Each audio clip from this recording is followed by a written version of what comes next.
আমি যেখানে যেতাম শ্বশুর আব্বাই সেখানে যেত। আমি রান্নাঘরে রান্না করতে গেলে সেখানেও শ্বশুর আব্বা চলে আসত। মাঝে মাঝে শ্বশুর আবু আমায় এমন কিছু কথা বলতো সেটা আমি সহ্য করতে পারতাম না। শিশুর বাবা মা সবসময় বলতো, আমি যদি আমার ছেলেকে না বলতাম তাহলে সে তোমাকে বিয়ে করত না। আমার স্বামী যখন ওই বাড়ি থেকে বেরোতো তখন আমার শ্বশুর আমার ঘরে এসে আমার স্বামীর নামে বাজে মন্তব্য করত। একদিন রাতে আমার স্বামী আমার ঘরে আসেনি, আর আমি ভয় পেয়ে আমার শ্বশুরের ঘরে চলে যাই। তারপর আমার শ্বশুর আমার যা অবস্থা করলেন সেটা আমার বলতেও লজ্জা লাগছে। কারণ কিছু রাত এতটাই অন্ধকার হয় যে মানুষের জীবন থেকে সব আলো মুছে দেয়। আজকের রাতটা আমার জীবনের এমনই একটা অন্ধকার রাত হয়ে ওঠে। আমার স্বামী রজব এখনও বাড়ি ফেরেনি। রাত 1টা বাজছে। আমি ঘরে বসে তার ফেরার জন্য অপেক্ষা করছিলাম। আমার নজর বারবার ঘড়ির কাঁটার দিকে চলে যাচ্ছিল। সেকেন্ডের কাঁটার সাথে সাথে আমার ভয়ে গলা শুকিয়ে যাচ্ছিল। আমি প্রার্থনা করছিলাম যাতে রজব তাড়াতাড়ি বাড়ি ফিরে আসে। এরই মাঝে হঠাৎ করে বিদ্যুৎ চলে যায়। পুরো ঘরটা একেবারে অন্ধকার হয়ে যায়। আবার অন্ধকারে খুব ভয় লাগে, আর এখন চারিদিক অন্ধকার। এমনিতে আমি রজবের না ফেরার জন্য চিন্তায় ছিলাম। তার উপরে অন্ধকার, আমি কিছু দেখতে পাচ্ছিলাম না। মনে হচ্ছে যেন আমি অন্ধ হয়ে গেছি। আমি কোনো রকমে জিনিসপত্রকে নিজের ঘরের দিকে যাচ্ছিলাম। তখনই পাড়ার একটা কুকুর ঘেউ ঘেউ করে ডেকে উঠল। এত জোরে ডাকত যে মনে হলো সে আমাদের উঠোনে চলে এসেছে। ভয়ে আমার প্রাণটা বেরিয়ে যাওয়ার মতো অবস্থা। বাড়িতে তখন আমার শ্বশুরমশাই ছাড়া আর কেউ ছিল না। তিনি ওনার ঘরে ঘুমোচ্ছিলেন, আর আমি নিজের ঘরে একা ছিলাম। আমার মনে হচ্ছিল যে কুকুরটা আমাদের উঠোনে চলে এসেছে, আর সে যে কোনো সময় আমার কাছে চলে আসতে পারে। আমি ভয়ে ভয়ে আমার শ্বশুরের ঘরে গিয়ে পৌঁছালাম। আমি ওনার ঘরের দরজায় ধাক্কা দিতে লাগলাম। যখন ঘরের দরজা খোলে তখন আমি ভয়ে কাঁপছিলাম। আমি বলি, বাবা, আমার মনে হচ্ছে আমাদের উঠোনে একটা কুকুর ঢুকে পড়েছে। আমার খুব ভয় করছে। আমি কি আপনার ঘরে আসতে পারি? আমি এত ভয় পেয়ে গিয়েছিলাম যে আমার মাথা কাজ করছিল না, তাই হয়তো আমি একটা ভুল পদক্ষেপ নিয়ে ফেলি। আমার শ্বশুরমশাই আমাকে তার ঘরে যেতে বললেন। তারপর ঘরের দরজা বন্ধ হয়ে যায়। আর তারপর আমার সাথে যা হয়েছিল সেটা আমার পক্ষে মেনে নেওয়া সম্ভব ছিল না। তাহলে মূল ঘটনাটি বলি। তা একজন স্ত্রী যদি তার স্বামীর থেকে কম সুন্দর হয়, তাহলে সে সবসময় হীনমন্যতায় ভোগে। আজকাল আমার সাথে সেটাই হচ্ছে। রজব একটা খুব সুন্দর দেখতে জোয়ান ছেলে। আমিও দেখতে খারাপ ছিলাম না, কিন্তু আমার গায়ের রংটা একটু ডেম ছিল। এই কথাটা আমাকে বিয়ের পরের দিনই আমার শ্বশুরমশাই মুখ থেকে শুনতে হয়। সকালে যখন আমি জলখাবার খেতে ঘর থেকে বেরিয়ে আসি, তখন বাড়িতে অনেক আত্মীয় স্বজন ছিল। খাবার টেবিলে আমার শ্বশুরমশাইয়ের সাথে তার বোনেরা বসেছিল। আমার শাশুড়ি মারা গিয়েছিলেন। আত্মীয় স্বজনদের মধ্যে বেশিরভাগই আমার শ্বশুরমশাইয়ের ভাইবোন ছিল। আমি ওনাদের সাথে বসে জল খাবার খেলাম। আমার শ্বশুরমশাই সবার সাথে আমার পরিচয় করিয়ে দিলেন। তিনি খুব খোশমেজাজে ছিলেন। কিছুক্ষণ পর সব আত্মীয়রা তাদের বাড়ি ফিরে যায়। তখন বাড়িতে শুধু আমি আর আমার শ্বশুরমশাই ছিলাম। আমার শ্বশুরমশাই আমার জন্য চা বানিয়ে নিল। উনি বলেন, আমি ভাবলাম আমার বৌমা খুব ক্লান্ত, তাই আমি তার জন্য চা নিয়ে এলাম। তিনি আমার পাশে সোফায় বসে পড়লেন, আর চায়ের কাপটা আমার হাতে ধরিয়ে দিলেন। তিনি বলতে লাগলেন, রজব এমনিতে খুব ভালো ছেলে। সে আমার সব কথা শুনে তুমি একটা ভালো মেয়ে, কিন্তু আরও ভালো হতো যদি তোমার গায়ের রংটা একটু ফর্সা হতো। ওই যে বলে না, বসেই হয় যাকে সব সময় কাছে পেতে ইচ্ছে করে। উনার কথা শুনে আমি একটু অস্বস্তি বোধ করছিলাম। আমি উনাকে বললাম, আমি আপনার কথা ঠিক বুঝতে পারলাম না। উনি বলেন, কাল মাঝরাতে রোজ ঘরের বাইরে এসেছিল। আমিও তখন জল খেতে উঠেছিলাম, তাই আমার তার সাথে দেখা হয়ে যায়। সে আমাকে বলে, বাবা, তুমি তার মধ্যে কি এমন দেখেছিলে? তুমি তো জানতে যে আমার সুন্দরী মেয়ে পছন্দ। তুমি অন্তত আমার পছন্দের মানটা রাখতে পারতে। এইসব কথা শুনে আমার মনটা খুব খারাপ হয়ে যায়। তবে রজব কাল রাতে আমার সাথে কোনো খারাপ ব্যবহার করেনি।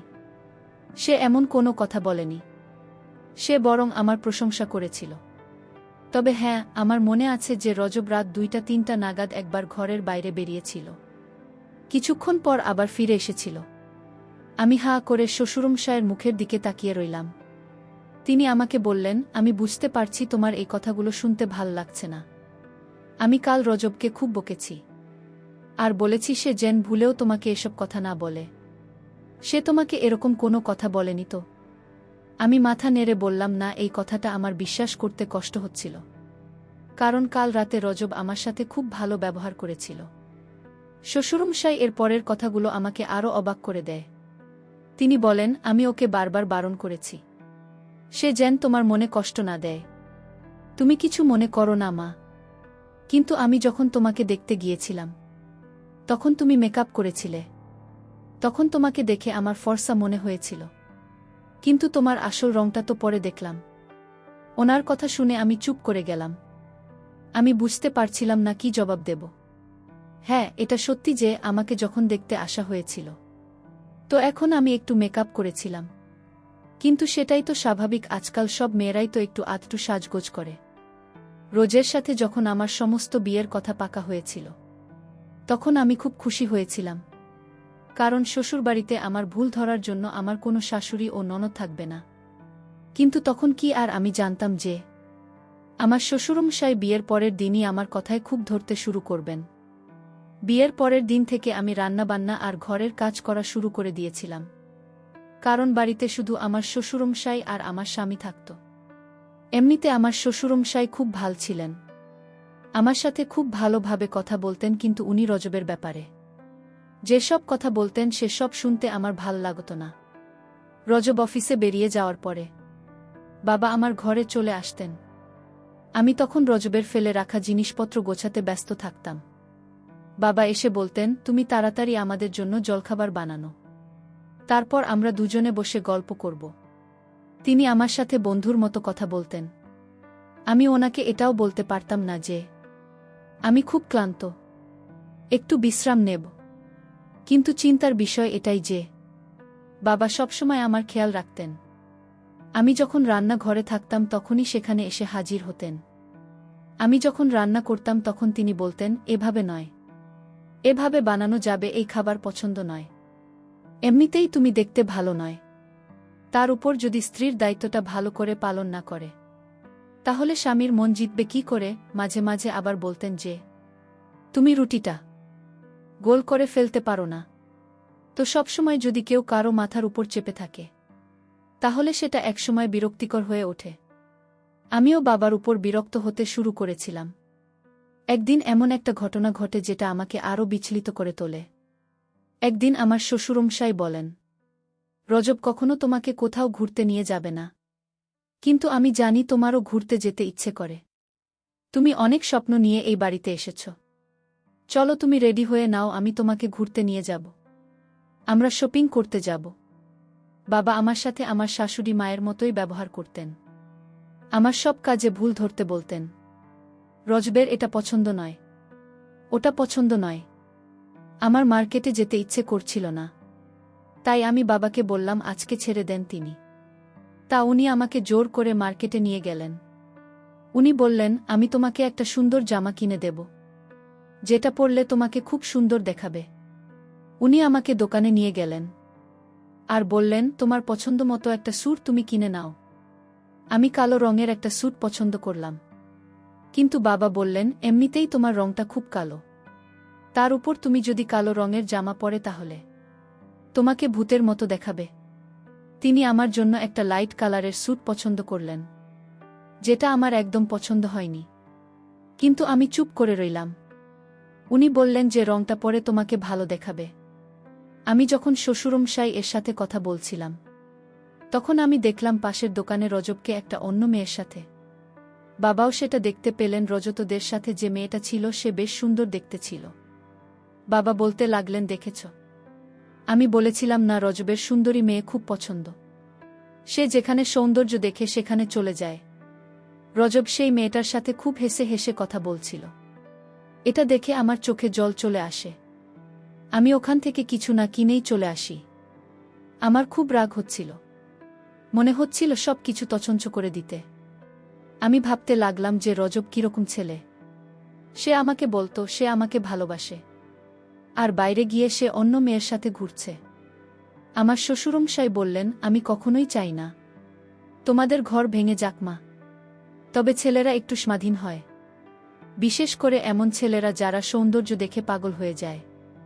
হ্যাঁ, তুমি যদি দেখতে সুন্দর হতে তাহলে হয়তো তোমার স্বামীকে ঘরে বেঁধে রাখতে পারতে।